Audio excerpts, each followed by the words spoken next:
The old black janitor at the SEAL training facility had endured their mockery for months. Gramps, they called him, as they knocked over his mop bucket and laughed. They never noticed how he studied their drills with military precision, how he moved with unexpected strength when no one was watching. It wasn't until recruit Cole Rawlins spotted the distinctive trident tattoo on his side, marked with numbers no current SEAL would recognize, that the truth began to surface. Elijah Rowe wasn't just some hired help.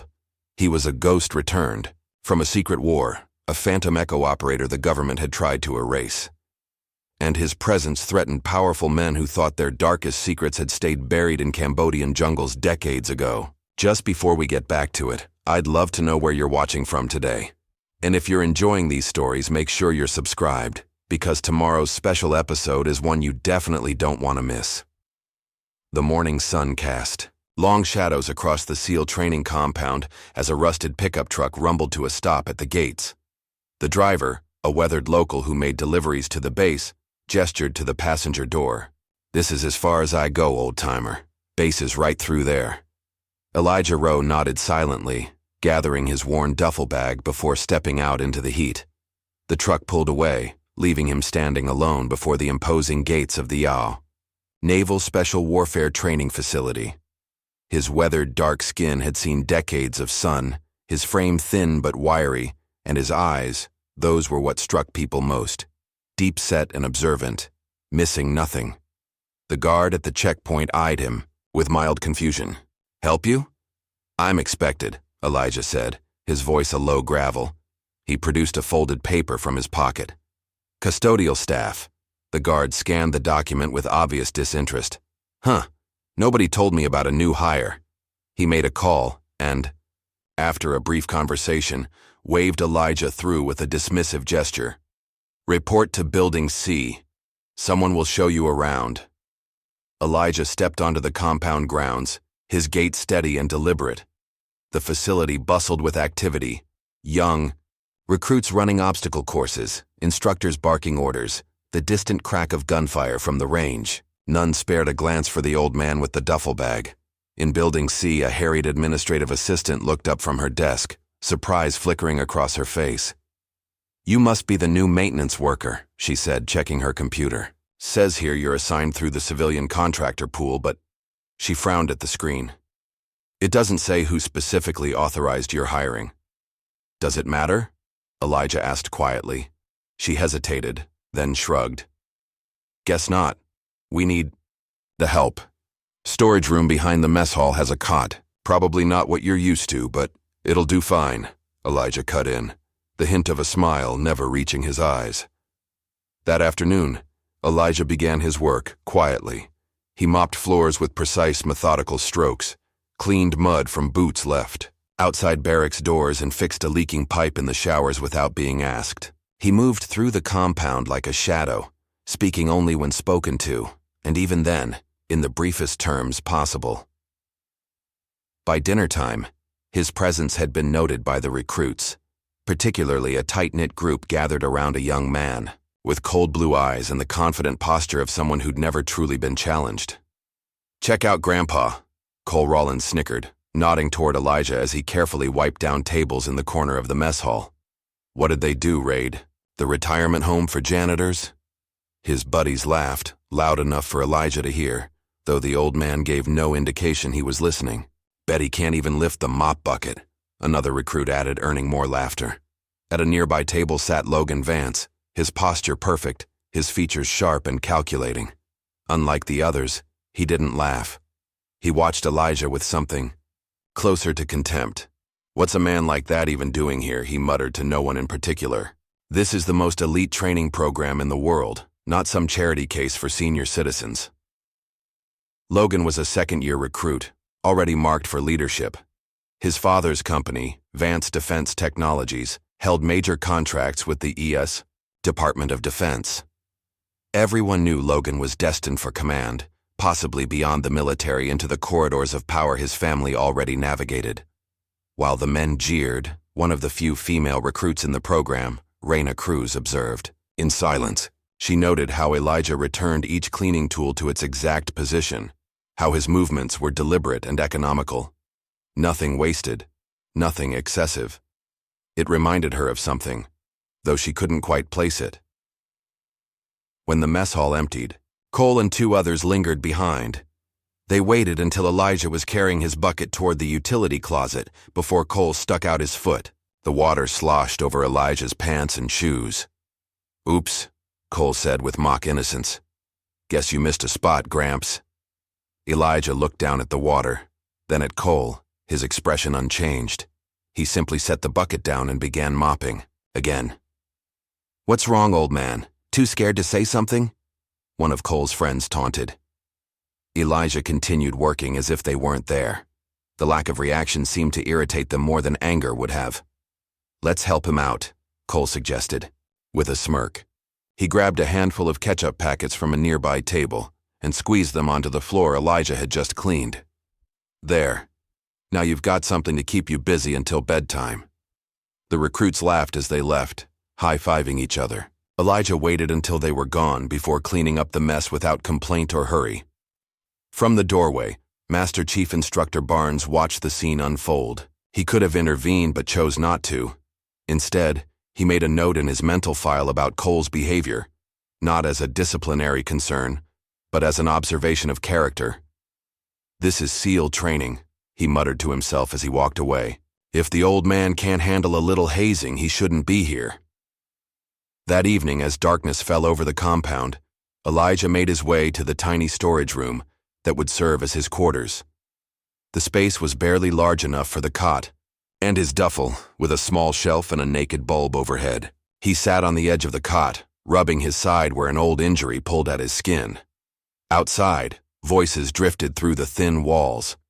Elijah recognized Logan Vance's controlled tone immediately.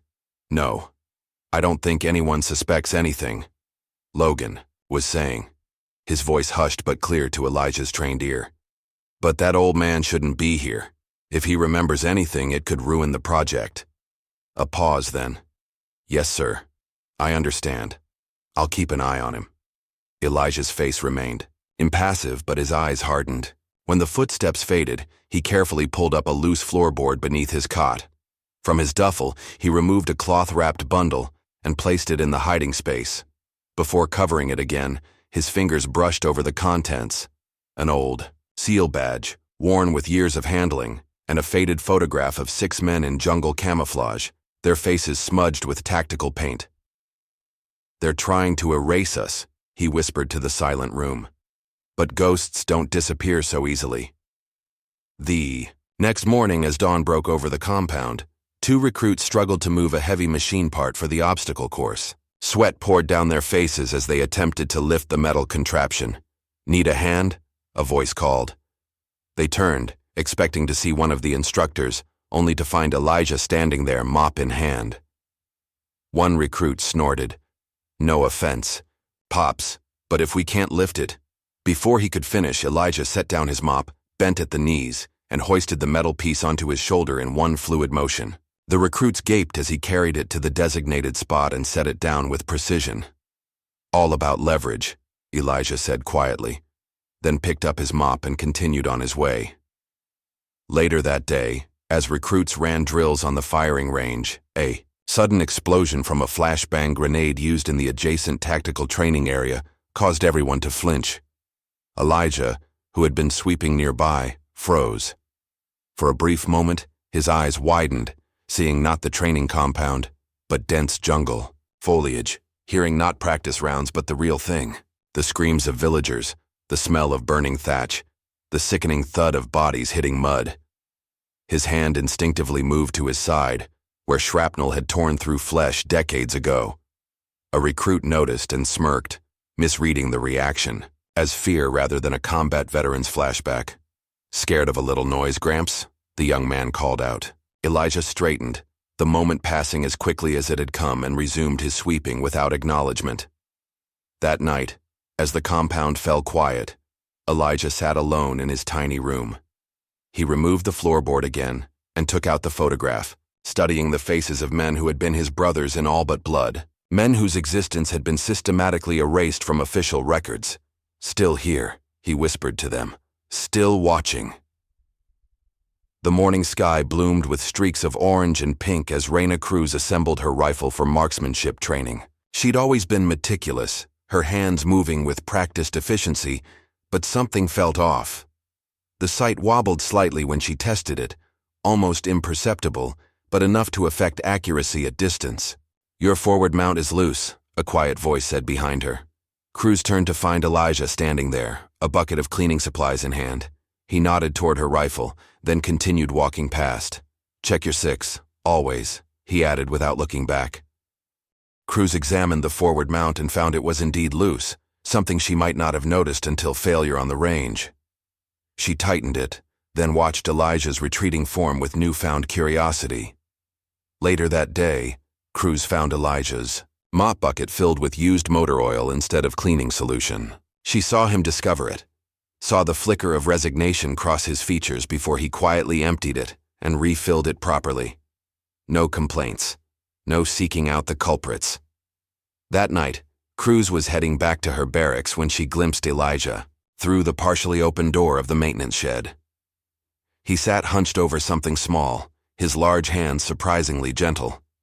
Curiosity getting the better of her, she moved closer and saw a tiny sparrow nestled in a makeshift nest of rags. Its wing was clearly injured. Elijah carefully applied a homemade splint to the bird's wing, using what looked like a popsicle stick and strips of gauze. The tenderness in his movement stood in stark contrast to his usual stoic demeanor. Cruz stepped on a twig, and Elijah's head snapped up, eyes instantly alert. When he saw her, his expression didn't change, but his body relaxed slightly. "Found it in the trash pit," he explained without being asked. "Someone's boot, probably." Cruz nodded. "I won't tell anyone." A hint of something, possibly gratitude, flickered in Elijah's eyes before he returned his attention to the bird. The next morning, Cole Rawlins was boasting loudly during pool training. "This underwater endurance test? Piece of cake. I can hold my breath longer than anyone here." Elijah was mopping nearby and paused momentarily. "Don't exhale under pressure," he said quietly, almost to himself. Cole sneered. "Did I ask for your advice, old man?" Hours later, during the dive simulation, Cole found himself in trouble. Ignoring the training protocol, he'd exhaled too much before a pressure change. Panic set in as his lungs screamed for air, his vision tunneling. The instructor pulled him out just before he lost consciousness. As Cole coughed up water on the pool deck, he caught sight of Elijah cleaning windows on the far side of the natatorium, the old man's eyes reflecting neither satisfaction nor concern, simply awareness. That afternoon, while raking leaves near the training field, Elijah spotted something glinting in the dirt. He bent down and retrieved a dog tag that had fallen from one of the recruits' necks. Instead of turning it into the administration office, he pocketed it. That night, he carefully polished it until the name shone clearly, then placed it anonymously on the recruit's bunk. The following day, Elijah stood before the Wall of Honor in the main administration building. Rows of photographs displayed the faces of distinguished graduates and fallen heroes. His eyes fixed on an empty space, a spot where a photograph had clearly been removed. The hook remained, but the frame was gone. "They took even his name," he muttered. A young recruit passing by slowed, overhearing the comment, but Elijah quickly resumed his cleaning as if nothing had happened. That night, Elijah returned to his storage room to find the door ajar. Inside, his few possessions had been rummaged through, drawers pulled open, his mattress askew. But the loose floorboard appeared untouched. Carefully checking his hidden cache, he found everything intact. However, sitting atop his pillow was a folded note. "Stop digging up the past, or be buried with it." Elijah burned the note in the small trash can outside, watching the paper curl and blacken until nothing remained but ash. Meanwhile, in a sleek office trailer on the compound perimeter, Logan Vance sat across from a man in an expensive suit. Malcolm Pryor wore his authority like cologne, too strongly, and detectable from a distance. His silver hair was immaculately styled, his posture military perfect despite his civilian status. "Your father's impressed with your progress, Pryor," said, sliding a folder across the desk. The recruit evaluation metrics you provided were extremely helpful for our selection process. Logan skimmed the contents. These operations aren't officially sanctioned. They're necessary, Pryor corrected. Some missions are too sensitive for official channels. Your father understands that. The compound is our perfect recruiting ground. We identify the right kind of operators, the ones who can think beyond conventional restraints. And the old man? Elijah Rowe? Pryor's expression hardened. A complication. Keep watching him.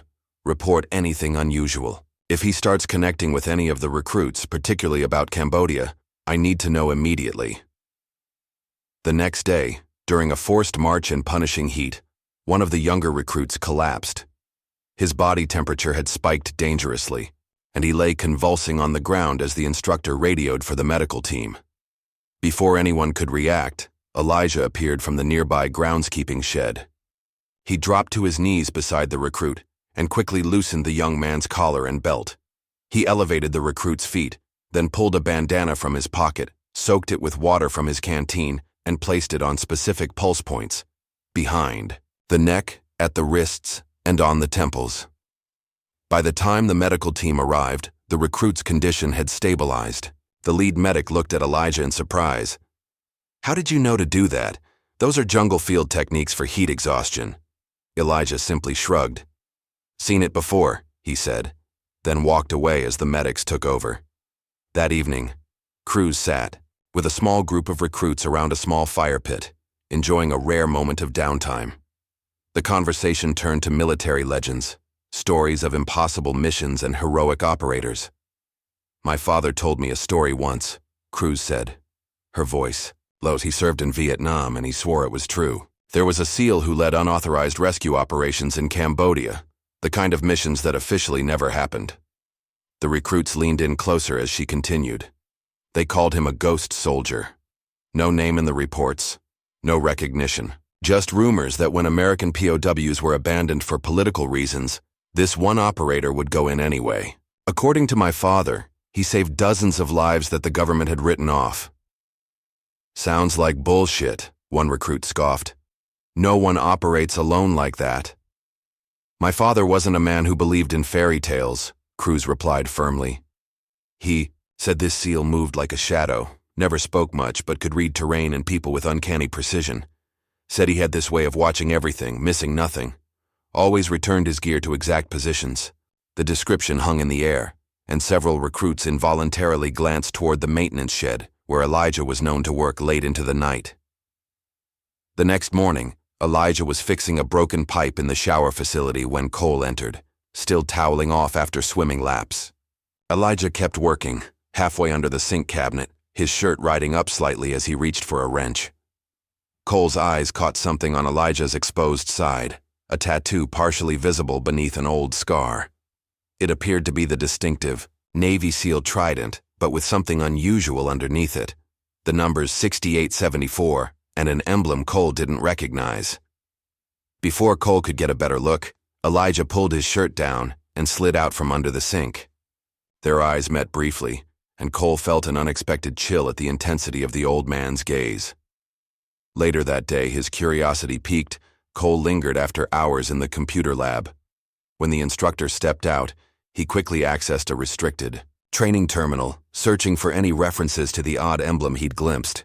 His search turned up heavily redacted files mentioning something called Operation Firewall and a codename, Phantom Echo. Cole downloaded what little information he could find onto a flash drive before logging out, his mind racing with questions. What was Phantom Echo, and how did the old janitor have a SEAL tattoo? Meanwhile, Cruz had been conducting her own investigation. Her father's military connections gave her access to recently declassified document indexes, and she found a match. Phantom Echo appeared in a brief appendix related to POW rescue missions in Southeast Asia, missions that, according to the footnotes, were never officially authorized or acknowledged. The next morning, Cole cornered Elijah near the equipment shed. "I saw your tattoo," he said without preamble. "The trident. You were a SEAL." Elijah's expression remained neutral as he organized tools on a workbench. "I also found references to Phantom Echo. Cole continued, and Operation Firewall. At this, Elijah's hands stilled momentarily. He turned to face Cole, his eyes measuring the young recruit with new intensity. "Don't ask questions you're not brave enough to hear the answer to," Elijah said, his voice carrying a weight Cole hadn't heard before. From the corner of the training yard, Logan Vance watched the interaction with narrowed eyes. He pulled out his phone and sent a text message. "Rawlins and Cruz snooping. Old man talking. Need to accelerate the timetable." That night, as the compound fell quiet, Elijah sat alone in his quarters, his eyes closed, memory taking him back decades. Jungle. Moonlight filtering through dense canopy. War paint darkening his young face as he crawled through underbrush. Silenced weapons. The flash of a knife. Explosives placed with surgical precision. Then, the faces of prisoners, emaciated and disbelieving as he cut their restraints.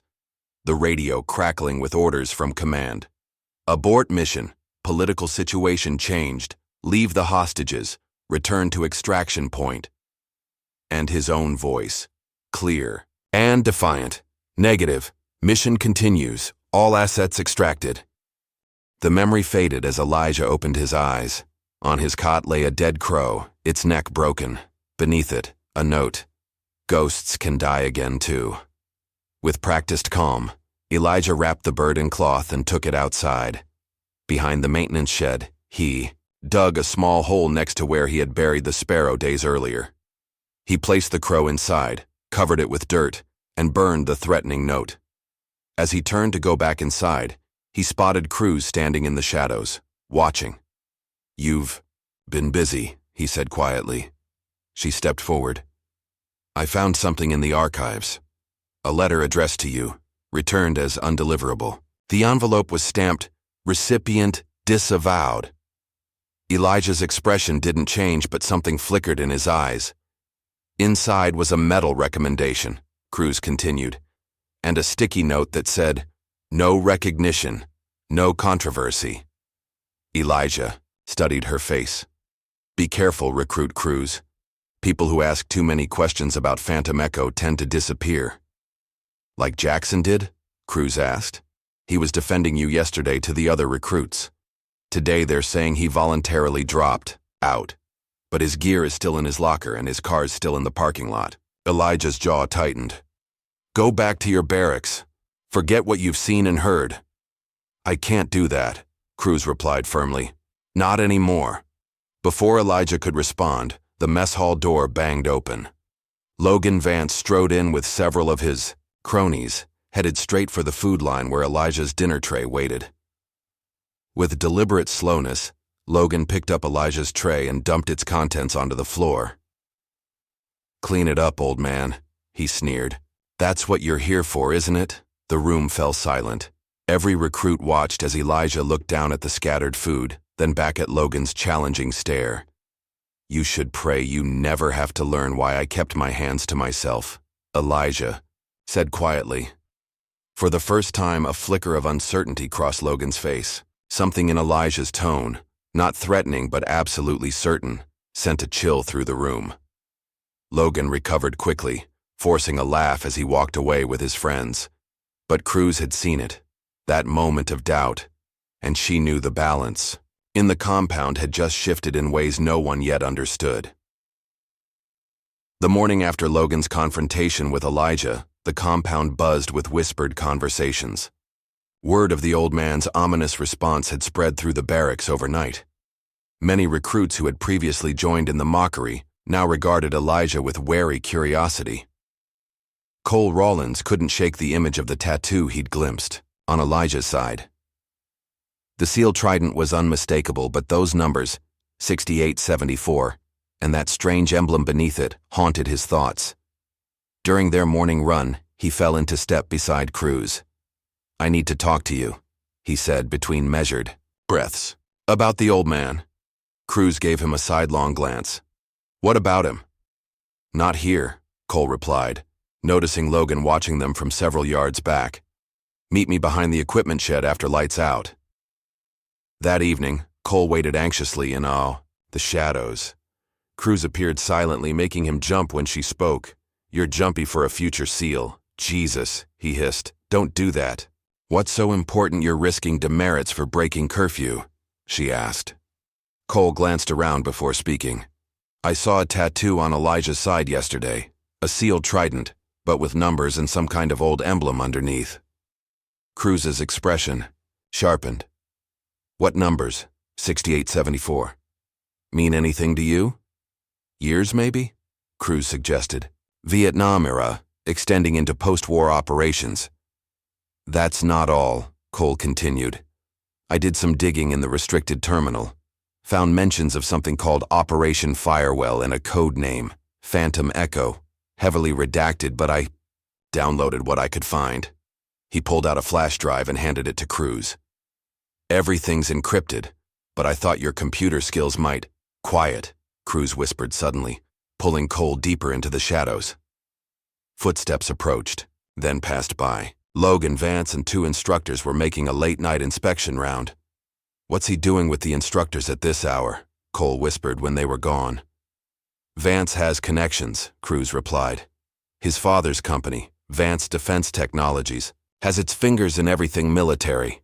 Rumor is they're running private operations beyond Pentagon oversight. You think this is connected to Elijah somehow? I'm going to find out, Cruz said, pocketing the flash drive. Tomorrow, act normal. Don't draw attention. The next day, Cruz managed to access a secure terminal during her administrative duty, shift. The flash drive contained fragments of classified reports, most redacted to near uselessness, but one document caught her eye. A declassified memo referencing Phantom Echo protocols for denied area extractions in Cambodia, Laos, and adjacent territories. Further down, a partial sentence remained visible through the redactions. PABI rescue missions never officially authorized or acknowledged due to cross-border implications and potential diplomatic. Cruz stared at the screen, pieces falling into place, the missing photo on the wall of honor. The returned medal recommendation stamped, recipient disavowed, Elijah's jungle field medicine techniques. That afternoon, while helping sort tools in the maintenance shed, Cole deliberately created an opportunity to speak with Elijah alone. I need to ask you about the tattoo, he said without preamble. Elijah's hands paused briefly over a socket wrench before continuing their work. The trident, Cole pressed, with the numbers 6874, and that emblem. It's not current issue. I checked. Elijah turned to face him, his eyes measuring. Don't ask questions you're not brave enough to hear the answer to. Try me, Cole challenged, standing his ground despite the sudden intensity in Elijah's gaze. Some ghosts should stay buried, boy. Is that what you are? A ghost? Cole asked. We found references to Phantom Echo and Operation Firewall. Were you there, Cambodia? A muscle tightened in Elijah's jaw. Who's we? Cruz and me. We're not the enemy here. You don't know who the enemy is, Elijah replied, voice dropping lower. That's the problem. Before Cole could respond, the shed door opened. Logan stood there, his expression cold. Rawlins. Commander wants to see you about that missing gear report. Cole hesitated, looking between Logan and Elijah. Now, Rawlins, Logan barked. After Cole left, Logan lingered in the doorway, studying Elijah. Getting friendly with the recruits, old man? Not wise. Elijah continued organizing tools, seemingly indifferent to Logan's presence. You know, Logan continued, this facility has standards, protocols. We can't have unauthorized personnel interfering with training, especially those with compromised histories. He waited for a reaction that never came, then added, enjoy your time here while it lasts, before turning to leave. From his vantage point in the administration building, Malcolm Pryor watched the interaction through binoculars. He lowered them, lifted his phone, and spoke quietly. The old man is making connections. Accelerate the timeline, and find out everything you can about recruits Rawlins and Cruz. That night, as Elijah slept, fragments of memory invaded his dreams. Cambodia, 1971. moonlight glinting on rivulets of sweat as he crawled through dense jungle underbrush. 3 men behind him, faces darkened with tactical paint. The distant glow of a prison camp. Guards with Soviet-made rifles. Radio crackles. Phantom Echo, this is Control. Mission abort. Repeat. Mission abort. Political situation has changed. Return to extraction point. His younger self, pressing the radio to his ear. Negative Control. American prisoners confirmed. On site. Proceeding with extraction. That is a direct order, Phantom Echo. The mission is scrubbed. His response, clear and firm. Sometimes you have to disobey an order to follow your oath. Static. Then, you're on your own, Echo. No support. No extraction. No acknowledgement if captured. The memory shifted. The heat of explosions. The precision of silenced weapons. The faces of emaciated prisoners as restraints fell away. Then, betrayal. An extraction never meant to succeed. A team abandoned. Elijah woke with a start, sweat soaking, his shirt despite the cool night air. Outside his window, a shadow moved, someone watching. He remained motionless, controlling his breathing, giving no indication he'd noticed. The next morning, Cruz found an unmarked envelope slipped under her barracks door. Inside was a single page, a letter dated 1974, addressed to Elijah Rowe. The letterhead bore the seal of the Navy Cross Committee. For extraordinary heroism in connection with operations against opposing armed forces, above and beyond the call of duty. The rest was redacted, but at the bottom, handwritten in faded ink. No recognition. No controversy. Per White House directive. Cruz's hands trembled slightly. She carefully refolded the letter and tucked it securely into her boot. Later that day, she noticed a recruit named Jensen was missing from formation. "Where's Jensen?" she asked another recruit. "Dropped out last night. Voluntary withdrawal." Cruz frowned. "That doesn't make sense. He scored top marks in water training yesterday." The other recruit shrugged. "That's what they're saying. His bunk's already cleared out." Cruz remembered Jensen had been one of the few who'd spoken up when others mocked. Elijah. A chill ran down her spine as she recalled Elijah's warning. People who ask too many questions about Phantom Echo tend to disappear. That evening in the mess hall, tension built to breaking point. Logan approached Elijah as he quietly ate his dinner at a corner table. "You know what I can't figure out?" Logan said loudly, ensuring others would hear. "Why they'd let someone like you anywhere near this facility." Elijah continued eating without acknowledging Logan's presence.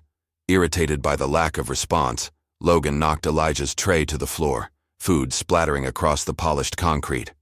"I'm talking to you, old man," Logan snarled. The mess hall fell silent. Every recruit and instructor watched as Elijah looked calmly at the spilled food, then up at Logan's challenging stare. "You should pray you never have to learn why I keep my hands to myself," Elijah said quietly.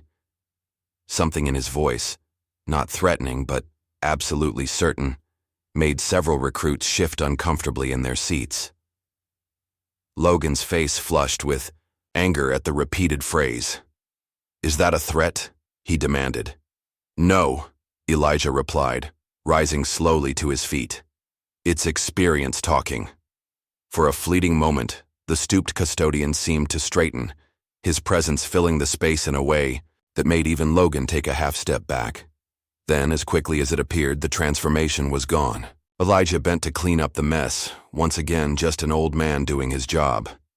Later that night, Cruz approached Commander Briggs outside his office, clutching the Navy Cross letter. "Sir, I need to speak with you about something." Briggs looked up from his paperwork with impatience.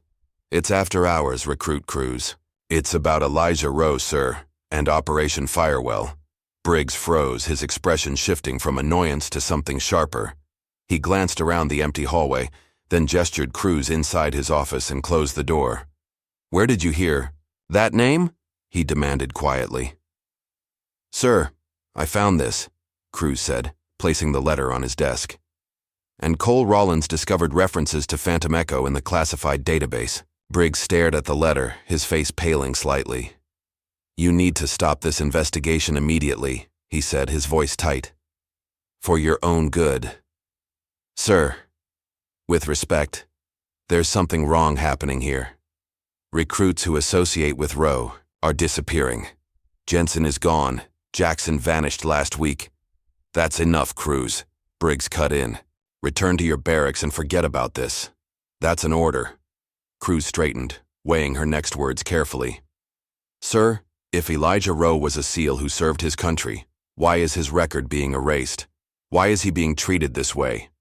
Briggs stared at her for a long moment, then sighed, suddenly looking older than his years. "Some wars never make it into the history books, Cruz. Some missions never happened officially. Leave it alone." He walked her to the door, but as she left, he added quietly, "Lock your footlocker tonight. Don't trust anyone." Cruz returned to her barracks, mind racing. Briggs hadn't denied her allegations. If anything, his warning confirmed them. She found Cole waiting anxiously outside. "What did Briggs say?" he whispered as they walked toward a secluded area near the obstacle course. "He told me to stop digging." "But the way he said it—" She paused. "He knows something, Cole. And he's scared." "Why would a base commander be scared?" "I don't know, but—" Cruz stopped mid-sentence, noticing a manila envelope outside her barracks door. That wasn't there before. They waited until they were inside before opening it. The envelope contained several documents, satellite maps of a jungle region, handwritten field notes, and a letter from Captain James Westlake dated 1974. "To whom it may concern," Cruz read aloud. "If you're reading this, it means someone has finally asked the right questions about Elijah Rowe and Operation Firewall. The official record states that no American forces operated in the denied areas of Cambodia after 1970. The official record is a lie." Cole's eyes widened as Cruz continued reading. "Lieutenant Rowe led a team designated Phantom Echo on 14 extraction missions between 1968 and 1974. These missions were officially denied but tacitly approved until they became politically inconvenient. When ordered to abandon American POWs in a camp near the Cambodian-Vietnamese border, Rowe refused. He and his team went in anyway, against direct orders. The letter detailed how Rowe's team successfully extracted 7 American prisoners but was then abandoned themselves, their extraction canceled by the same authorities who had disavowed the mission. Rowe got his men and the prisoners out through 200 miles of hostile territory over 26 days. Upon return, instead of medals, they received silence. Their records were altered, their unit disbanded. The men they saved were sworn to secrecy." The letter was signed, "James Westlake, Captain, U.S. Navy, retired. Elijah Rowe's former commanding officer." "Jesus," Cole whispered. "So Elijah was a hero they tried to erase," Cruz finished. At the bottom of the envelope, they found a handwritten note from Briggs. "Now you know. Be careful who you trust with this. They're still watching." The next evening, Cruz received a radio message about a recruit in distress near the training marsh. Without hesitation, she headed out, only to find the area deserted when she arrived. "Hello," she called. "Anyone here?" A sudden movement behind her was all the warning she got before rough hands grabbed her, forcing a cloth over her mouth. She fought hard, landing solid blows against her attackers. But there were 3 of them, masked men in unmarked tactical gear. They dragged her toward the water, forcing her head under the murky surface. Lungs burning, vision darkening, Cruz felt consciousness slipping away when suddenly the pressure released. She broke the surface, gasping, to find a chaotic scene. A figure moved through her attackers with startling efficiency. Not the wild brawling of a street fighter, but the precise, economical movements of elite combat training. One attacker was already down, another staggering backward with a dislocated shoulder, the third swinging wildly at the figure who stepped inside his guard with practiced ease. It was Elijah, moving with none of the stiffness he typically displayed around the compound. Each strike was calculated, each defensive move anticipating the next attack. Within seconds, all 3 assailants were incapacitated, and Elijah was helping Cruz to her feet. "Are you hurt?" he asked, his voice steady despite the exertion. Cruz coughed up marsh water, shaking her head. "How did you—" "I've been watching," Elijah said simply. "Since you started asking questions." He quickly checked the fallen men, removing their masks to reveal faces Cruz didn't recognize. Not compound. "Personnel, private contractors," Elijah muttered. "Hired guns." In the distance, voices called Cruz's name. A search party had been formed when she didn't return. "Go," Elijah said. "I was never here. These men attacked you, but you fought them off and they fled." "But, trust me," he insisted. "If they—" "No," I intervened. "It will only accelerate their timeline." Before Cruz could respond, Elijah melted into the darkness with a stealth that belied his age, leaving her alone with the unconscious attacker who hadn't managed to escape. The next morning, Malcolm Pryor arrived personally at Commander Briggs' office, flanked by 2 security personnel. Tall and imposing in his tailored suit, Pryor radiated authority and barely contained anger. "Your facility has a serious security breach, Commander," Pryor said without preamble. 3 of my security consultants were assaulted last night while conducting a routine perimeter check. Briggs maintained a neutral expression. "I wasn't aware your company had authorization to conduct security operations on this base, Mr. Pryor. My contract with Naval Special Warfare gives me broad latitude," Pryor replied coldly, "especially when it comes to protecting classified programs from compromise." He placed a folder on Briggs's desk. "I want recruits Cruz and Rawlins expelled, immediately, and the civilian maintenance worker Rowe removed from the premises." "On what grounds?" Briggs asked. "National security," Pryor snapped. "Or would you prefer I speak directly to Admiral Coulson about your accommodating attitude toward potential security risks?" The threat hung in the air. Briggs knew Coulson was deeply involved with Vance Defense Technologies funding. "I need time to process the paperwork," Briggs said carefully. "You have until tomorrow morning," Pryor replied, turning to leave. "After that, my team takes over." As Pryor exited, Briggs slumped in his chair, his face grim. He opened his desk drawer and removed an old photograph. Himself as a young ensign standing beside an athletic black man in jungle fatigues, both smiling despite the mud coating their faces. He stared at it for a long moment before picking up his phone. "Get me recruits Cruz and Rawlins. Immediately. And tell no one." Meanwhile, in the mess hall, Cole had reached his breaking point. After learning about Cruz's attack and seeing the bruises on her face, something had snapped inside him. He climbed onto a table, gaining everyone's attention. "I have something to say about the man we've been calling Gramps," he announced, voice carrying across the silent room. Logan stepped forward. "Stand down, Rawlins. You're making a fool of yourself." "No," Cole replied firmly. "We've been making fools of ourselves, mocking a man who deserves our respect." He looked around at the gathered recruits and instructors. "That old man you've been harassing? He wears the trident. He was a SEAL when most of your fathers were still in high school. He led missions that saved American lives, missions so classified they were erased from history." The instructors exchanged uncomfortable glances. One stepped forward to intervene, but Commander Briggs, who had just entered, raised a hand to stop him. "Let him speak," Briggs said quietly. Cole continued, gaining confidence. "We're supposed to embody the SEAL ethos here. Honor, courage, commitment.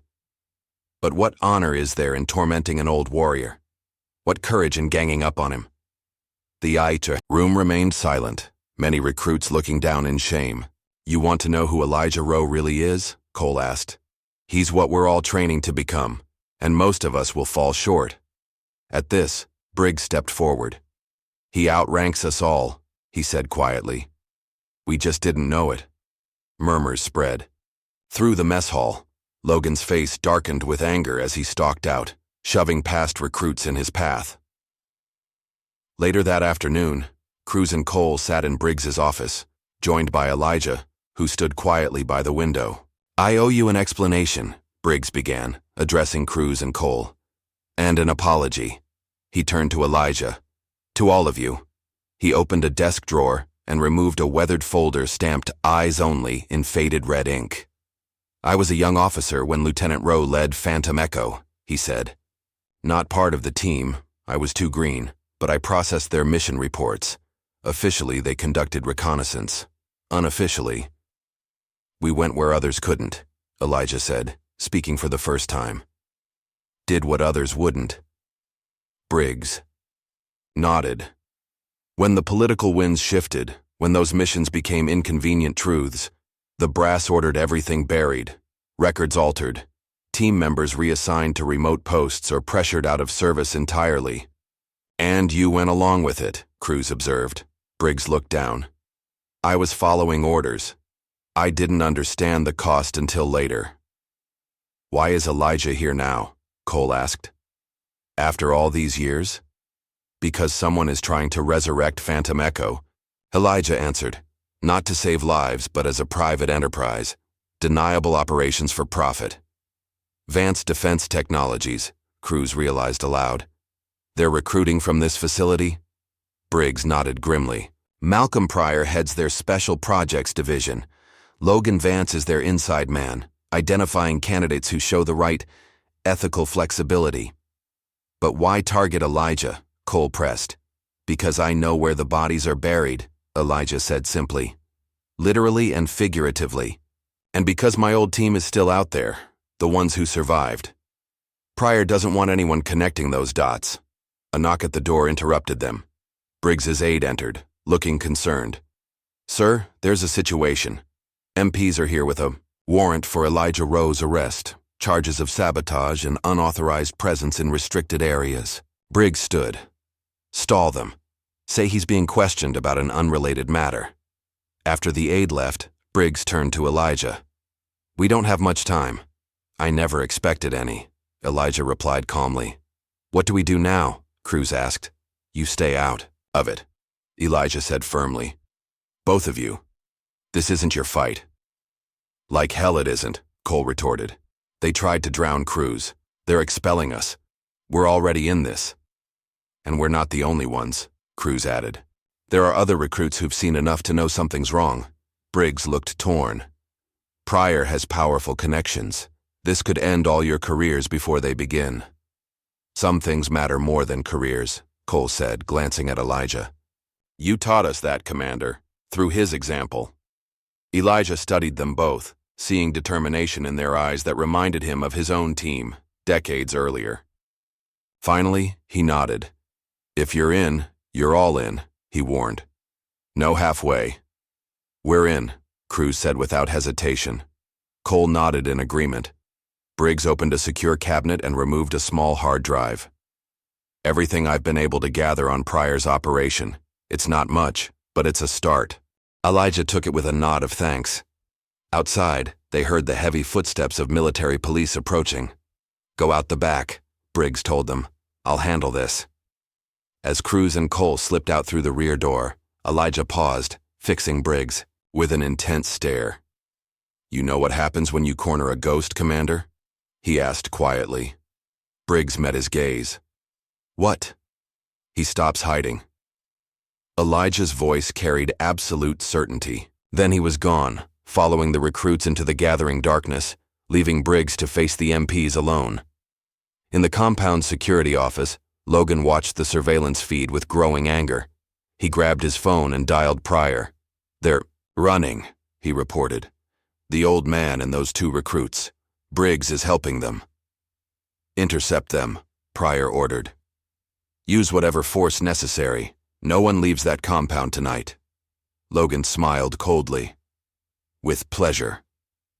The pre-dawn air hung, heavy with fog, as two military police vehicles rolled toward the compound's eastern gate. Between them was a prisoner transport van, its destination the naval brig 50 miles north. "Be advised, prisoner transfer commencing," the lead driver reported over the radio. "ETA to gate checkpoint 2 minutes." Inside the van, Elijah sat, with hands cuffed, flanked by armed guards. His expression remained impassive, his eyes fixed on the floor as the vehicle lurched over a pothole. The lead MP vehicle slowed as they approached a fallen tree blocking the access road. "Hold position," the officer ordered. "Let me check this out."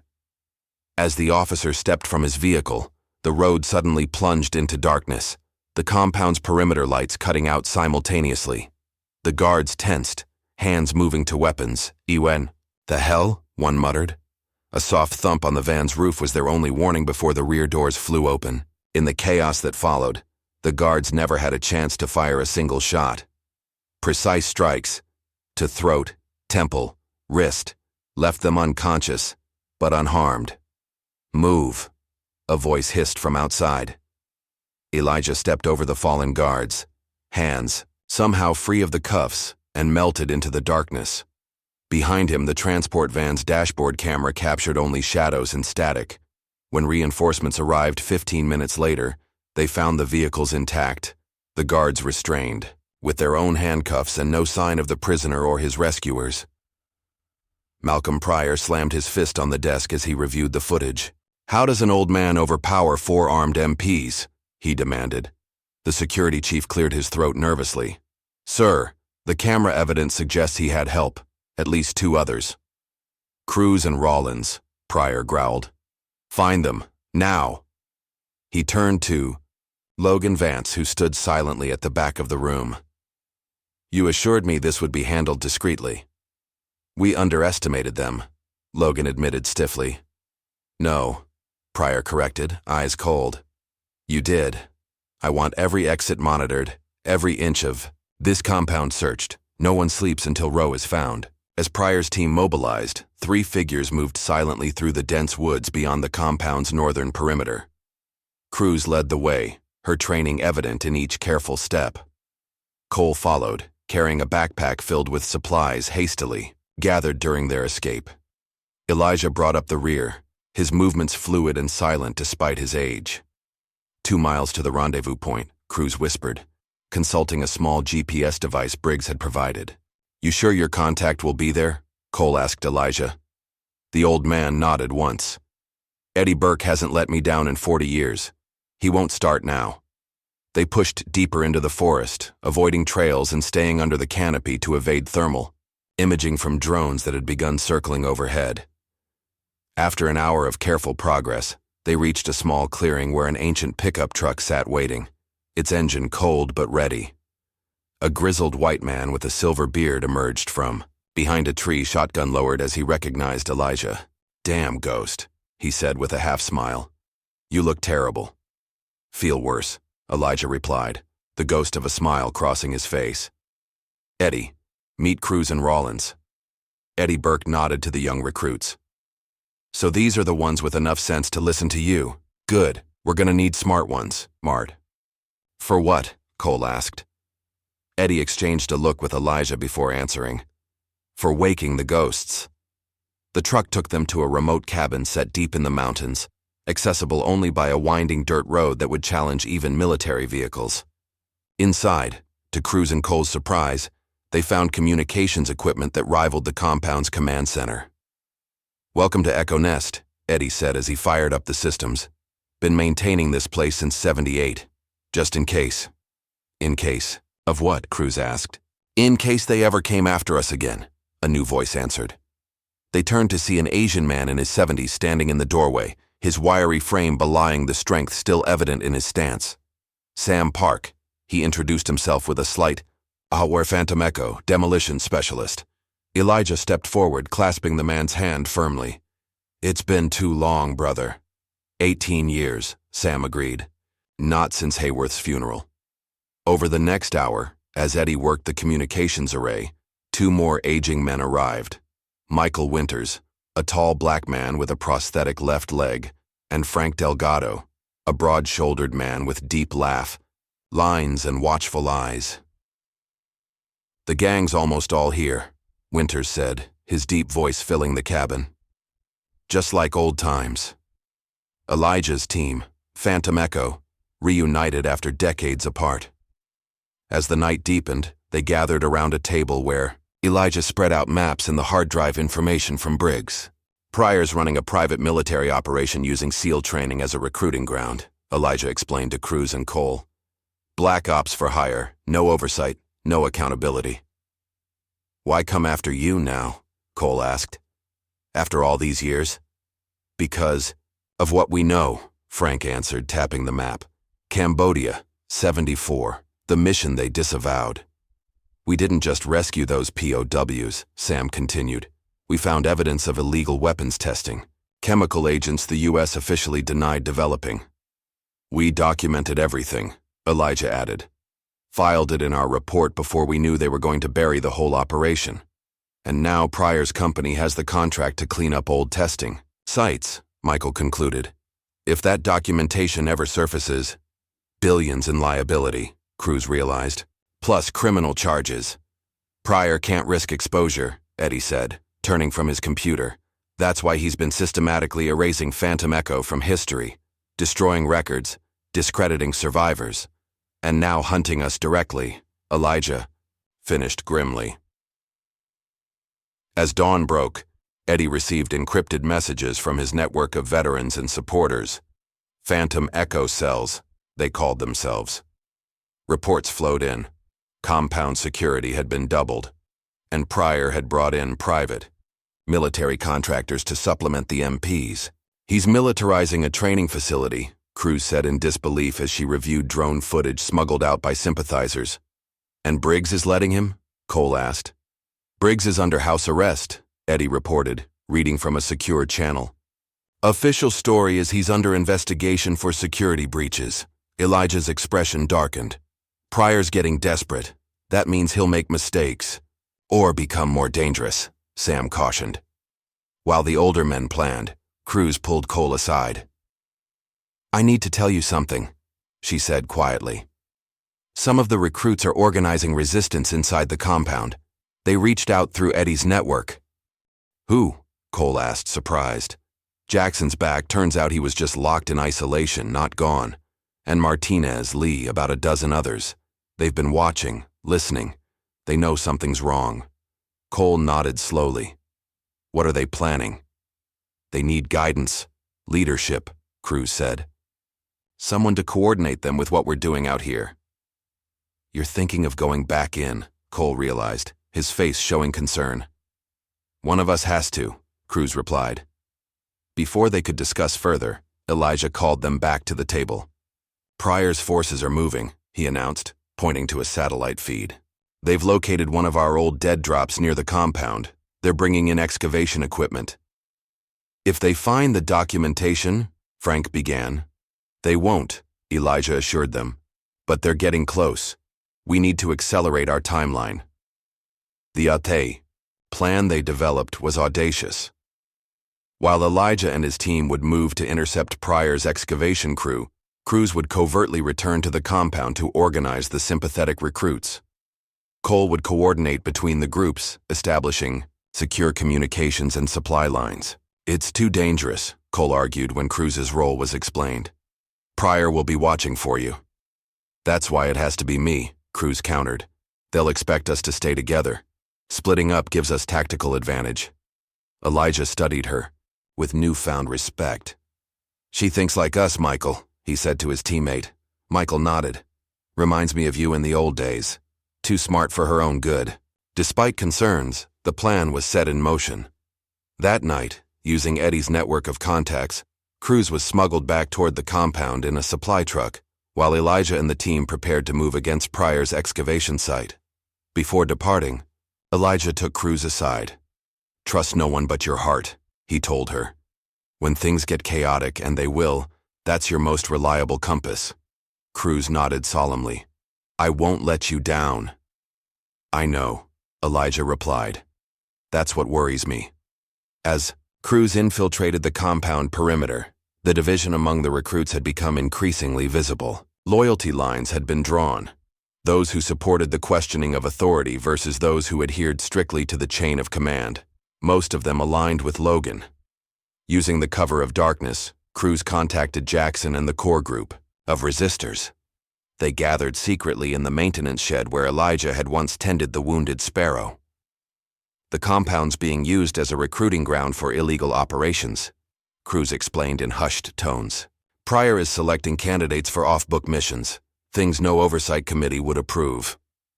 How can we be sure? One recruit asked. Cruz produced copies of the documents she'd smuggled back in. Commander Briggs confirmed everything before.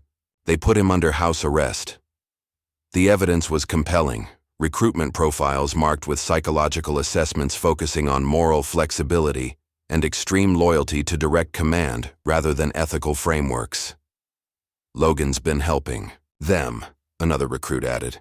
I saw him with Pryor reviewing personnel files after hours. As they formulated their resistance plan, none of them noticed the small camera hidden in the shed's light fixture, or the fact that Logan was watching their every move from the security office. Dawn broke as Pryor's excavation team began work at the old dead drop site. Heavy machinery tore into the earth as armed contractors formed a security perimeter around the operation. From their concealed position in the dense forest surrounding the site, Elijah and his team watched through binoculars. Just like the old days, Frank murmured. Outnumbered, outgunned. But not outclassed, Michael added with a grim smile. Sam checked his pack of improvised devices. Diversion charges are ready. Non-lethal, but they'll create plenty of confusion. Eddie, status on communications? Elijah asked. Eddie adjusted his headset. All clear. Cole is in position as relay between us and Cruz's team. Compound is on high alert, but they're organized and waiting for the signal. Elijah nodded, his mind calculating variables as he had countless times in hostile territory. Remember, our objective is the documentation only, no unnecessary engagement. As they prepared to move, Cole's urgent voice came through their comms. Abort! Abort! Cruz's team has been compromised. Logan took them during their meeting. Elijah's expression hardened. Details. He's got Cruz, Jackson, and 5 others locked in the old storage bunker. He's using them as bait. He knows we're monitoring their comms. He sent a message for you specifically. Let's hear it, Elijah said, his voice dangerously calm. Cole hesitated before playing the recording. Logan's voice, smug and confident. Hello, Ghost. I have your protege and her friends. Pryor wants to make a trade, them for whatever documentation you have from Cambodia. You have 3 hours before I start sending them back to you in pieces. Silence fell over the team as the message ended. It's a trap, Sam stated the obvious. Of course it is, Elijah agreed. But that doesn't change anything. Michael nodded his understanding. We go in anyway. Like Cambodia, Frank said quietly. Like Cambodia, Elijah confirmed. They abandoned their original plan, quickly developing a new strategy focused on the compound itself. While they worked, tensions inside the facility reached breaking point. In the administration building, Logan paced before the detained recruits, Cruz prominent among them with a split lip and defiant glare. You could have had an exceptional career, Logan told her. Selected for elite operations, positioned for rapid advancement. Instead, you chose a disgraced has-been. Better than choosing to be a mercenary's puppet, Cruz replied evenly. Logan's face darkened. He stepped closer, voice dropping to a menacing whisper. You have no idea what's really happening here. This isn't about money or power games. This is about creating a necessary force, operators who can act without the constraints of bureaucrats and politicians. You mean without ethics or oversight, Cruz countered. I mean without weakness, Logan snapped. Without the hesitation that gets men killed. For a moment, something vulnerable flickered across his face, a glimpse of personal pain quickly buried beneath practiced arrogance. Jackson, watching the exchange, spoke up. What happened to you, Vance? What made you Pryor's lapdog? Logan turned, sharply. My father died because some politician decided his operation was too politically sensitive for extraction. I learned then what Pryor has been saying all along. The system abandons its own when convenient. So you became what you hated, Cruz observed quietly. Before Logan could respond, his phone buzzed. Pryor's name flashed on the screen. They've spotted Rowe and his team approaching from the North Ridge, he reported after answering. Just as you predicted. Pryor's voice came through clearly enough for the captives to hear. Spring the trap. Maximum force authorized. I want Rowe alive if possible, but the others are expendable. Logan hesitated, a flicker of uncertainty crossing his face. "Is there a problem, Mr. Vance?" Pryor demanded. "No, sir," Logan replied, recovering quickly. Proceeding as ordered. He pocketed the phone and addressed the security team. "Move the prisoners to the secondary location. I'm leading the intercept team personally." As Logan left, Cruz caught his eye. "It's not too late to choose differently," she said quietly. Something unreadable passed across Logan's face before his expression hardened once more. "It was too late the day they left my father to die," he replied, and then he was gone. Meanwhile, Elijah's team had split into 2 units. Michael and Frank created a diversion at the southern perimeter, drawing security forces with a series of controlled explosions and false heat signatures. Simultaneously, Elijah, Sam, and Eddie approached from the north, the very direction Pryor expected them, but with a crucial difference. "They're anticipating a covert approach," Elijah explained as they moved through the underbrush. "So we'll give them exactly what they don't expect." The compound's northern gate erupted in chaos as a supply truck, commandeered and driven by Eddie, crashed through the barrier at full speed. Security forces converged on the vehicle as Elijah and Sam used the confusion to slip through the breach, separated and approaching their target from different angles. Alarms blared across the facility.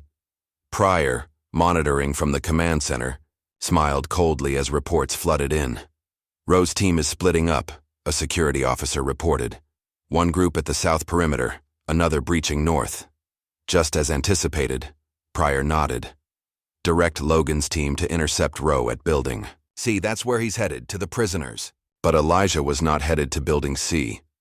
While security forces converged on the expected routes, he moved like a shadow through service tunnels that hadn't appeared on any official blueprint for decades, passages he remembered from his earlier time at the facility.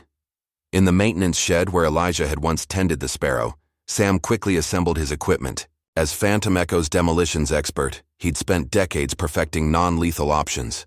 Within minutes, he'd rigged the compound's power distribution system for a cascading failure. "Ready on your mark," he whispered into his comm. "Hold position," Elijah's voice replied. "Wait for my signal." Elijah emerged from a utility tunnel directly into the administration building's basement, a blind spot in the security coverage.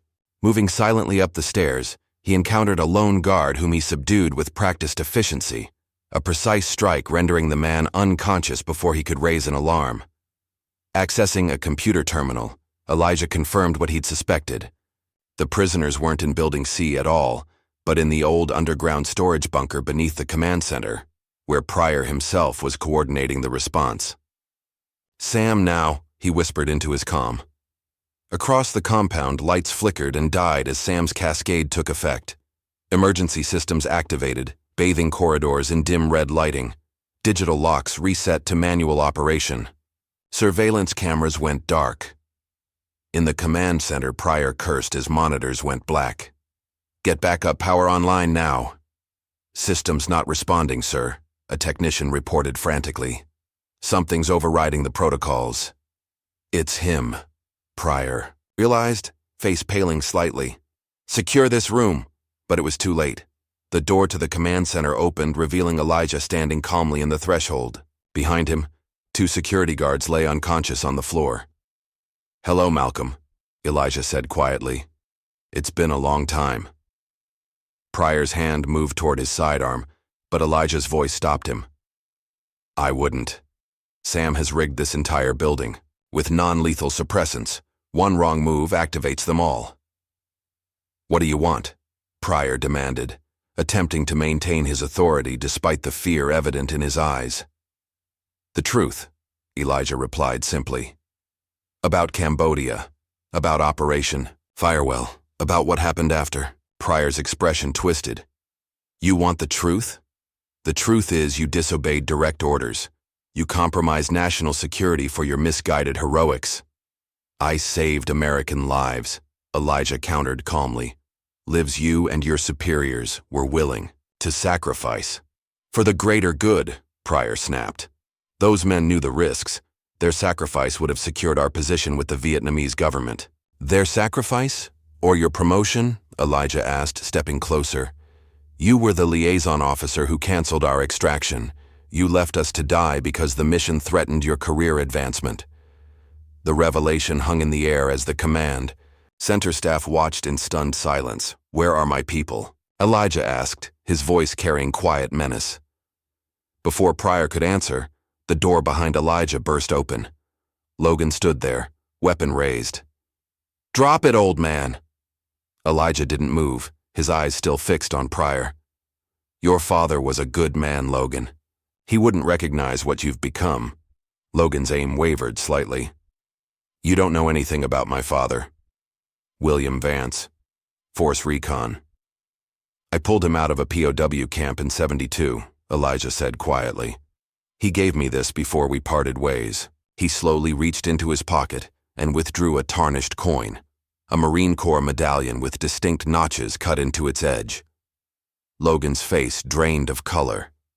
That's his lucky coin. He said he lost it."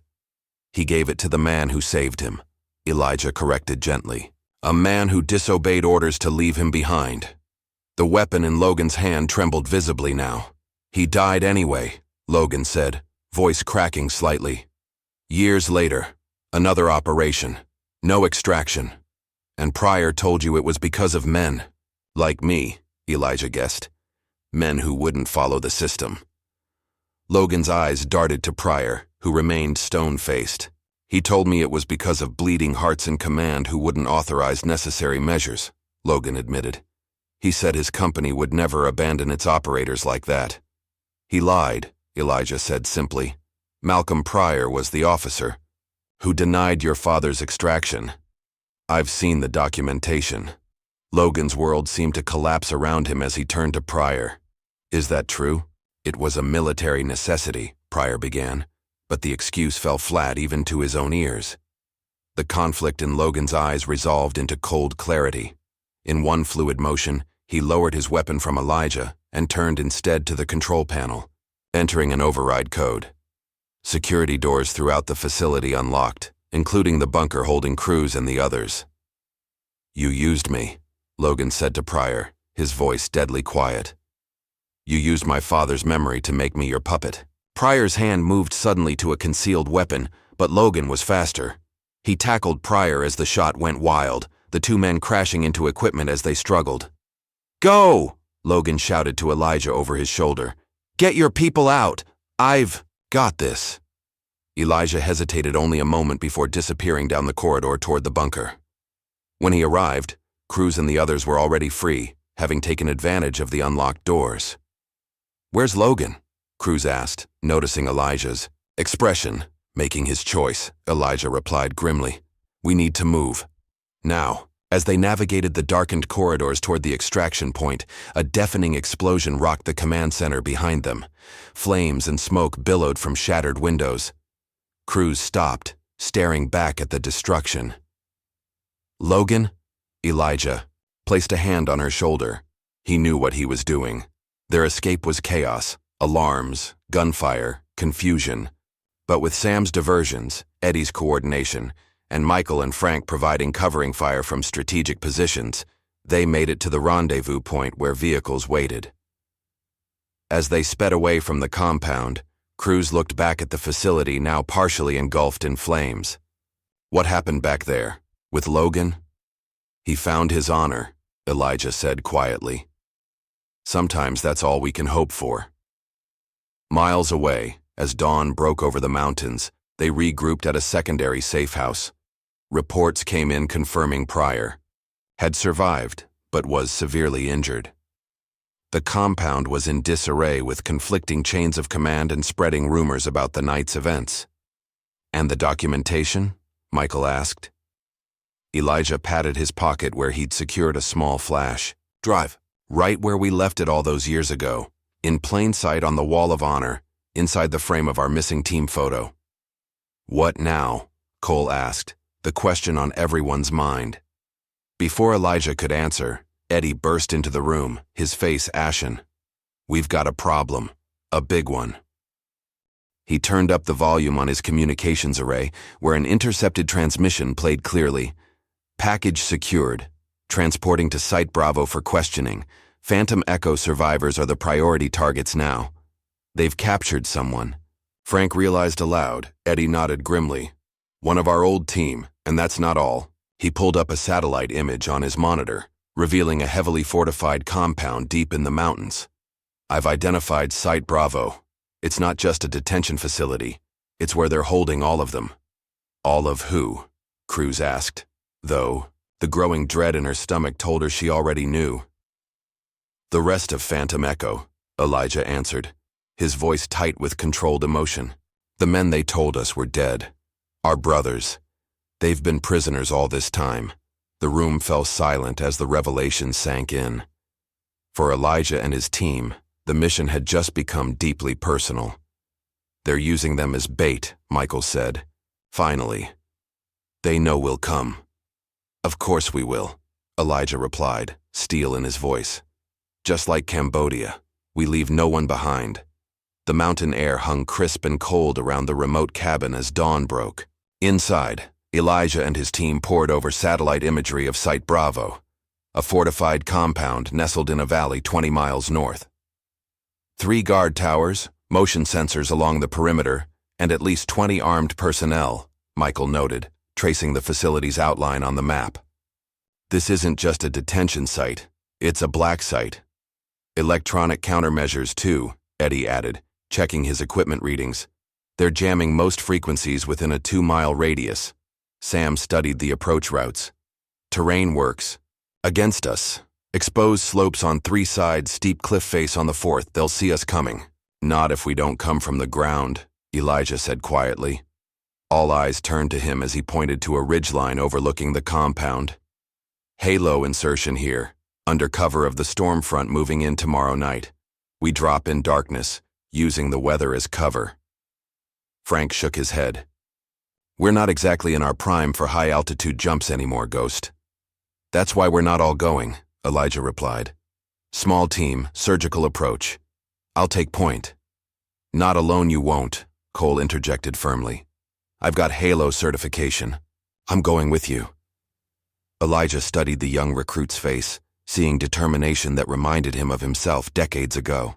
After a moment, he nodded. Sam comes too. We'll need his expertise with their security systems, Elijah decided.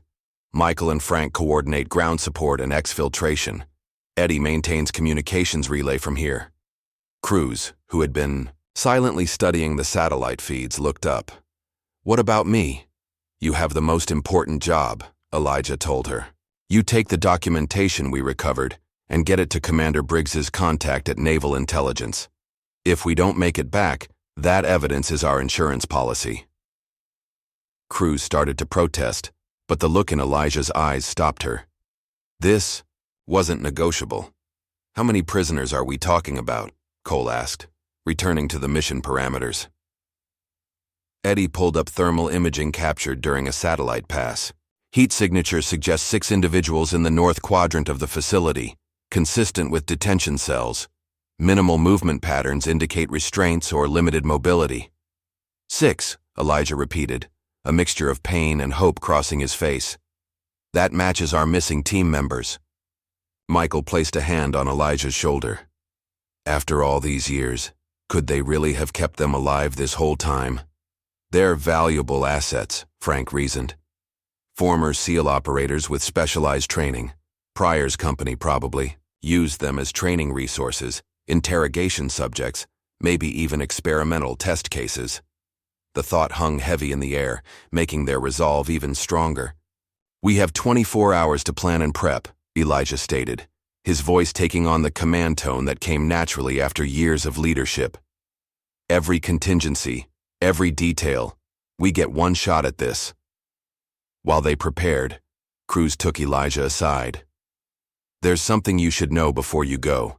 The recruits at the compound, they're organizing under Jackson's leadership. After Logan's sacrifice, many who were on the fence have switched sides. What are they planning? Elijah asked. They're going to take control of the facility from Pryor's remaining forces, create enough chaos to divide attention from your mission at Site Bravo. Elijah considered this. That puts them at significant risk.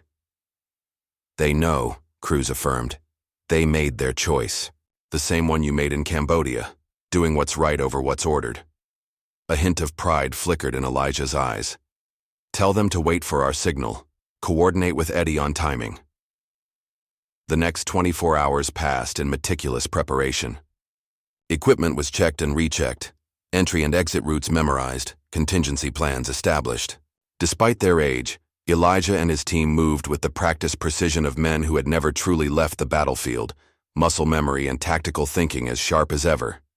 Meanwhile, at the compound, Jackson gathered his growing coalition of recruits in the underground maintenance tunnels, away from surveillance. Their numbers had swelled to over 30, more than half the active trainees.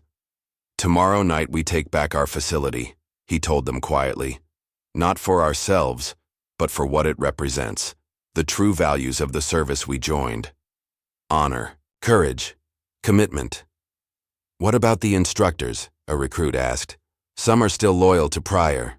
We focus on the private contractors first, Jackson explained. Most instructors will stand down once they understand what's happening. Remember, minimal force. These are Americans, just confused about who deserves their loyalty. Back at the cabin as dusk approached on mission day, Elijah found Cole checking his equipment one final time. Having second thoughts? Elijah asked. Cole looked up. No, sir. Just want to make sure I don't let you down. You know the odds of this working aren't good, Elijah said frankly. I've lost men on operations with better odds than this. Is that supposed to scare me off? Cole asked with a hint of defiance. No, it's supposed to make sure you're going for the right reasons, Elijah replied. Fear and bravado get men killed. Purpose keeps them alive. My purpose is clear, Cole said. Those men have been abandoned by their country once already. I won't be part of abandoning them again. Elijah nodded, satisfied. Get some rest. We jump in 4 hours. As Cole left, Cruz approached Elijah with a small package. Before you go, there's something I want you to have. Inside was a carefully folded American flag patch, worn but clean. It was my father's, she explained. He carried it on every mission. Said it reminded him what he was fighting for. Elijah accepted it solemnly. I'll bring it back to you.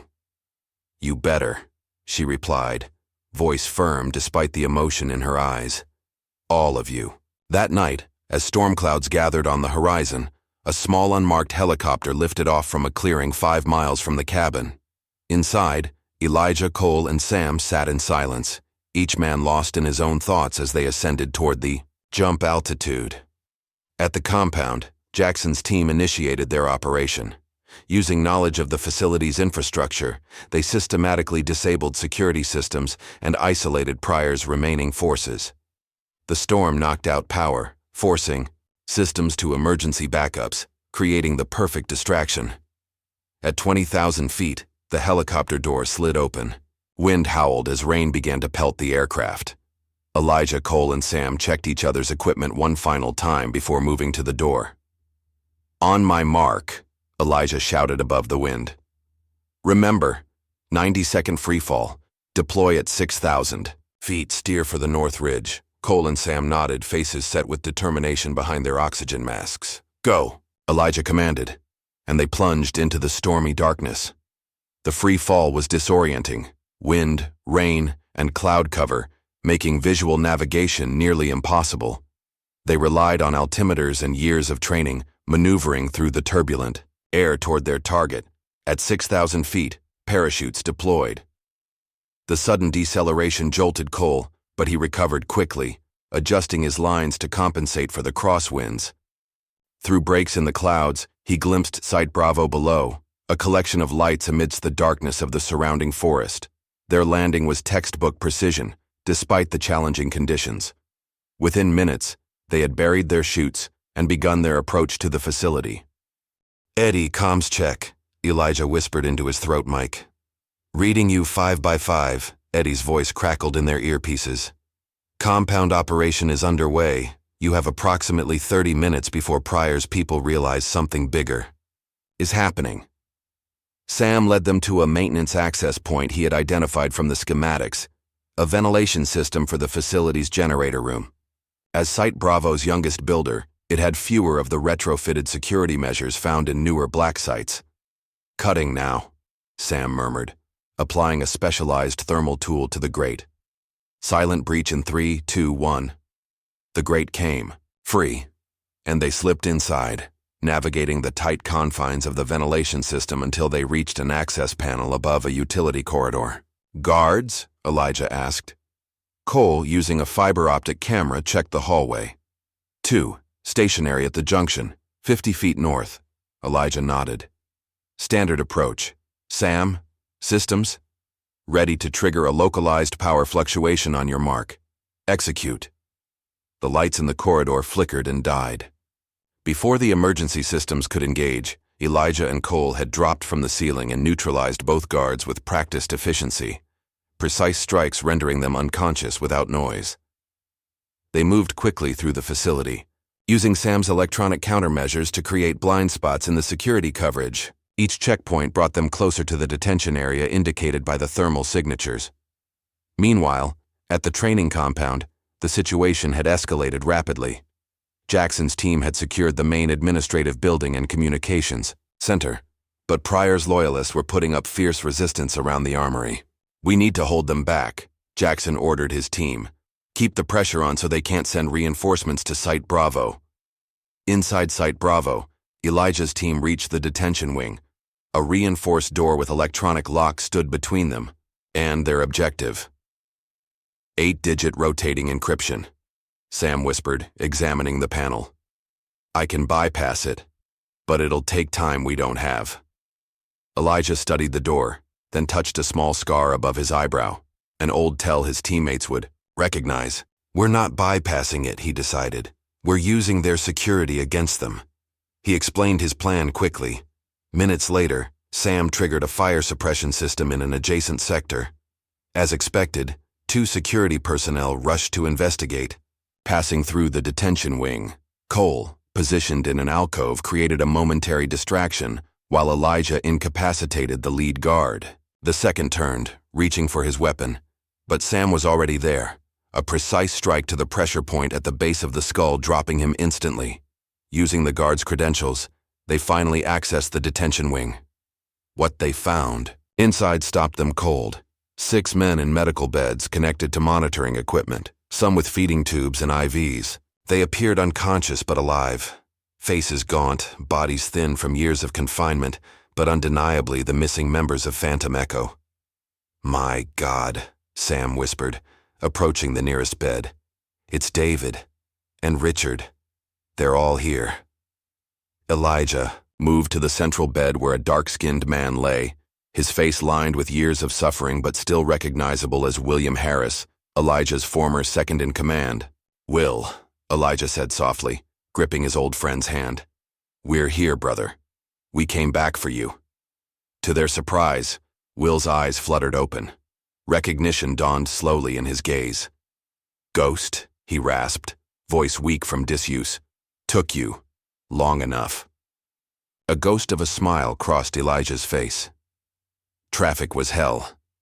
The moment was interrupted by an alarm blaring throughout the facility. On the monitoring screens, they saw security forces converging on their position. "We've been made," Cole reported, checking the hallway. "Multiple hostiles inbound, heavily armed." "How mobile are they?" Elijah asked Sam, who was checking the medical readouts. "They've been kept in medically induced comas, likely awakened periodically for interrogation," Sam replied grimly. "They can move, but not well. We'll need to carry them." Elijah made a quick decision. "Sam, set up a defensive position at the EO. Main entrance. Cole, help me disconnect these monitors carefully. We need them stable for transport." As they worked frantically to prepare the prisoners for evacuation, Eddie's voice came through their comms. "Ghost, be advised, we have a serious problem. Pryor is en route to your location via helicopter. ETA 12 minutes. And he's not alone. He's brought a strike team." Outside, the storm had intensified, rain lashing against the facility as thunder rolled across the mountains. Perfect extraction weather under normal circumstances, the weather would mask their movement and impair pursuit. But with 6 weakened prisoners to transport, the conditions became another obstacle. Adjust extraction plan, Elijah ordered. We need vehicle support closer to the facility. Working on it, Eddie replied. Michael and Frank are moving the trucks to the lower access road, 4 minutes out. Will Harris, more lucid than the others, grasped Elijah's arm. There's something you need to know, he said urgently. Pryor, he has a failsafe. If the facility is compromised, he'll eliminate all evidence. What kind of failsafe? Elijah demanded. Airstrike, Will whispered. Drone already on station. They'll level this place with us in it. The information changed everything. They now faced a deadline more pressing than pursuit. They had to evacuate before Pryor could authorize the strike. New plan, Elijah decided. Cole, get our people moving toward the south exit. Sam, I need you to access their communications array and jam the drone control frequency. What about you? Cole asked, already helping one of the prisoners to his feet. I'm going to create a diversion, Elijah replied, checking his weapon. Buy you time to get clear. That's a suicide mission, Cole protested. This isn't a debate. Recruit, Elijah said firmly. Get them out. That's an order. Something in Elijah's tone brooked no argument. Cole nodded reluctantly and began the evacuation process, supporting the weakened SEALs as they struggled to walk after years of confinement. Elijah moved in the opposite direction, toward the facility's security center. Using techniques honed over decades of operations, he navigated through the chaos, eliminating threats with non-lethal precision when necessary, avoiding detection when possible. Outside, Michael and Frank had arrived with the extraction vehicles, positioning them at the rendezvous point while engaging Pryor's perimeter forces in a series of hit-and-run attacks to draw attention away from the south exit. At the compound, crews received word that the Site Bravo operation was in jeopardy. Unable to remain on the sidelines, she made a decision. Jackson, she called over the secure channel. I need your best tactical driver and a vehicle, fast. Where are you going? He asked. To make sure our people come home, she replied, already moving toward the motor pool. Elijah reached the security center to find it already in chaos. Monitors showed multiple breach points throughout the facility, as Michael and Frank's diversionary attacks stretched the defensive perimeter thin. On one screen, a helicopter approached through the storm. Pryor had arrived. Working quickly, Elijah accessed the main terminal. Years might have passed, but the fundamentals of security systems hadn't changed much. Within minutes, he had locked down critical sections of the facility, trapping Pryor's reinforcements in isolated corridors while clearing an escape route for his team. Sam, status? He demanded into his comm. Drone communications successfully jammed, Sam reported, but it's temporary. They're already working to re-establish control. 10 minutes, maybe less. Cole, we've got everyone moving, slow going, but we're approaching the south exit. Michael and Frank are in position for pickup. Good, Elijah acknowledged. I'll meet you at the rendezvous point. But as he turned to leave, the security center door slid open. Malcolm Pryor stood there flanked by 2 operatives, his face twisted with rage and desperation. You've been a thorn in my side for too long, Rowe, he snarled, weapon raised. 40 years and counting, Elijah replied calmly, assessing his options. 3 armed opponents, minimal cover, no clear exit. You know what your problem always was? Pryor asked, taking a step forward. You never understood the bigger picture. Some lives have to be sacrificed for national interests. Strange how those sacrifices never included you, Elijah observed. Pryor's face darkened. I've dedicated my life to this country's security. No, Elijah contradicted. You've dedicated your life to power and profit. There's a difference. Outside, Cole and Sam had successfully evacuated the prisoners to the waiting vehicles. Rain poured down as Michael and Frank helped the weakened men into the trucks. Where's Ghost? Michael demanded, looking back toward the facility. Still inside, Cole replied grimly. Creating a diversion. Frank checked his watch. Drone strike could come any minute. We need to move. Not without him, Sam insisted. Inside the security center, Elijah had managed to disarm one of Pryor's men, using him as a shield while retreating toward a secondary exit. Pryor pursued relentlessly, his obsession with eliminating Elijah overriding tactical sense. You can't escape, Pryor called. The facility is locked down. You mean like this? Elijah replied, hitting the emergency evacuation override. Instantly, alarms blared and fire suppression systems activated throughout the building, creating chaos as all electronic doors defaulted to open status. Using the distraction, Elijah made his break, moving through the flooding corridors toward the exit. Behind him, Pryor followed, abandoning his remaining operative in his single-minded pursuit. Outside, a new vehicle screeched to a halt beside the extraction trucks. Cruz jumped out, scanning the facility anxiously. "Where is he?" she demanded. "Still, inside," Cole answered. "We have to go. The drone could strike any minute." "Not without him," Cruz insisted, echoing Sam's earlier sentiment. Before anyone could stop her, she was running toward the facility, rain plastering her hair to her face as she charged into the danger zone. Inside, Elijah had reached the south corridor when Pryor cornered him, weapon trained on his chest. "End of the line, Ghost," Pryor sneered. His finger tightened on the trigger. A sudden impact from behind sent Pryor stumbling forward. Cruz had arrived, tackling him with all her strength. The weapon discharged, the bullet grazing Elijah's arm instead of finding his heart. In the struggle that followed, Pryor regained his footing, now training his weapon on Cruz. "Another hero," he spat. "Just as foolish as your mentor." "Not foolish," Cruz replied, standing her ground. "Loyal." Something flickered in Pryor's eyes. Perhaps recognition that he'd never inspired such loyalty. Only fear. Before he could fire, Elijah's voice cut through the tension. "It's over, Malcolm," he said, holding up a small device. "I've just transmitted the Cambodia files to every major news outlet and intelligence oversight committee. The drone strike you're waiting for, it's been redirected." "You're bluffing," Pryor snarled, but uncertainty had crept into his voice.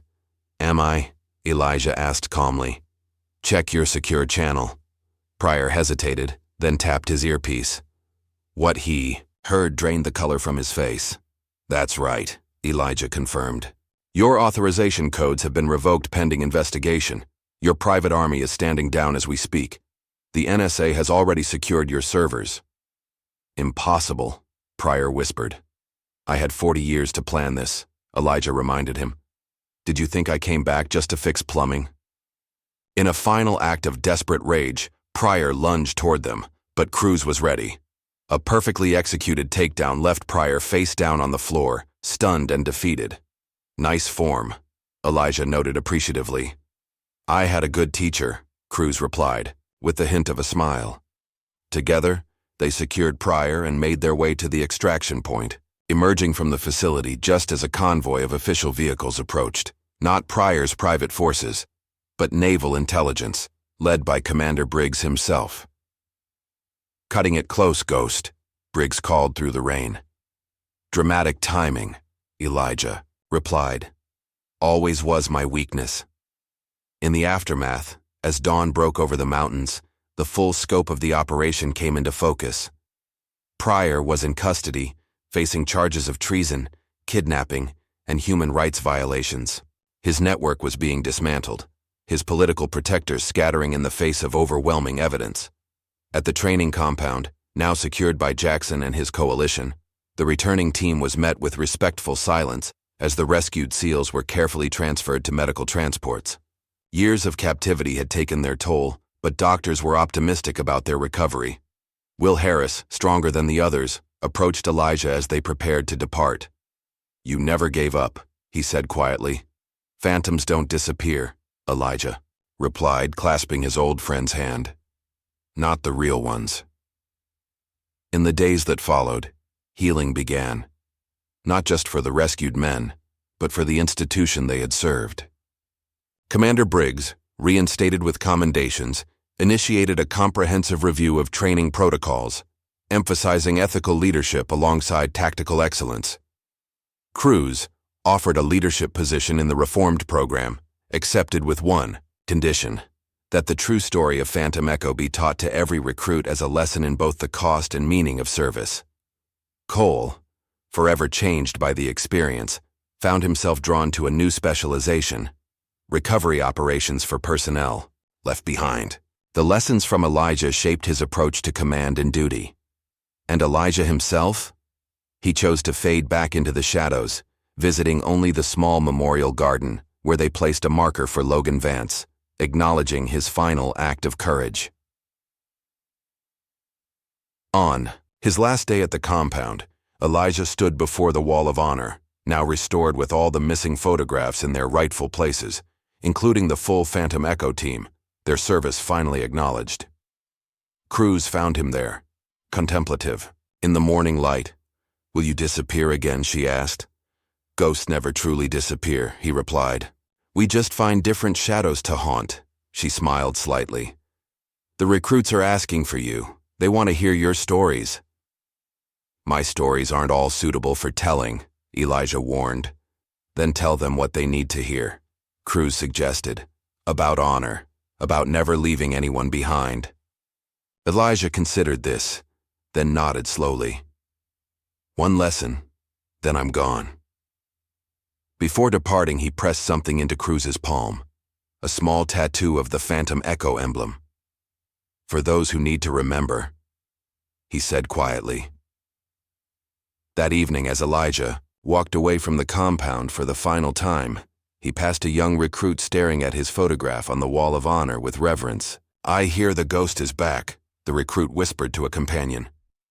Elijah allowed himself a small smile as he continued walking, disappearing into the gathering dusk, a phantom once more, but this time, one who had made peace with his shadows. Miles away, on a distant hillside overlooking the ocean, a figure watched the compound through binoculars, a woman with cold eyes and a familiar bearing, Malcolm Pryor's daughter, studying the facility with calculated interest. "Enjoy your victory, phantoms," she murmured, lowering the binoculars. "Ghosts aren't the only things that return from the dead." She turned away, walking toward a waiting helicopter, already planning the next chapter in a story that, like all ghost stories, was not quite finished. Would you sacrifice everything, career, recognition, even your own legacy, to save lives others have deemed expendable? If this story of forgotten heroes and quiet courage moved you, please like, share, and subscribe for more tales of honor found in unexpected places.